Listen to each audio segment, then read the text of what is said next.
Pemirsa, kasus kematian pasien COVID-19 masih terjadi di Bali meski jumlahnya stabil di bawah 10 orang.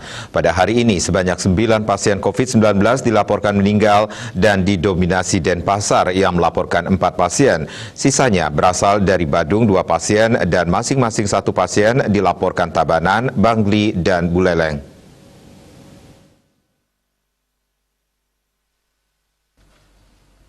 Selain tambahan kasus kematian harian secara total, Denpasar juga mendominasi jumlah pasien meninggal hingga hari ini sebanyak 231 orang. Diikuti Badung dengan 180 orang, Tabanan 131 orang, Gianyar 129 orang, Buleleng 111 orang, Karangasem 79 orang, Bangli 73 orang, Jemberana 72 orang, dan Klungkung 44 orang. Selain itu masih ada kabupaten lainnya sebanyak 4 orang serta WNA 4 orang. Secara kumulatif, pasien meninggal yang dilaporkan Satgas Penanganan COVID-19 Provinsi Bali hingga hari ini mencapai 1.058 orang atau 2,8%. Di sisi lain, jumlah pasien sembuh kembali meningkat dan melebihi pasien baru yang terpapar virus corona.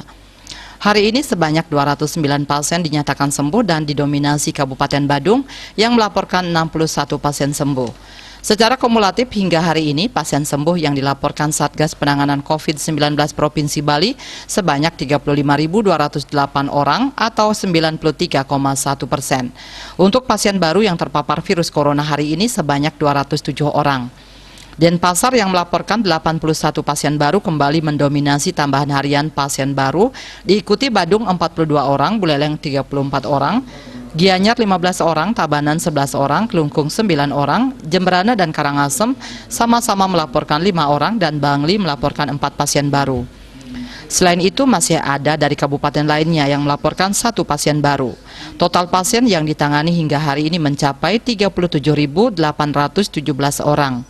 Sementara pasien yang masih dalam perawatan hari ini kembali berkurang menjadi 1.551 orang atau 4,1%. Penerapan PPKM berbasis desa atau kelurahan yang diperpanjang hingga 22 Maret mendatang, serta vaksinasi massal diharapkan mampu menekan penyebaran COVID-19. Pemprov Bali berharap masyarakat selalu disiplin melaksanakan 6M, yakni memakai masker standar dengan benar, menjaga jarak, mencuci tangan, mengurangi bepergian, meningkatkan imun, dan mentaati aturan, serta dihimbau tidak berkerumun dan membatasi kegiatan sosial sesuai aturan yang berlaku. Rahadi melaporkan untuk Bali TV.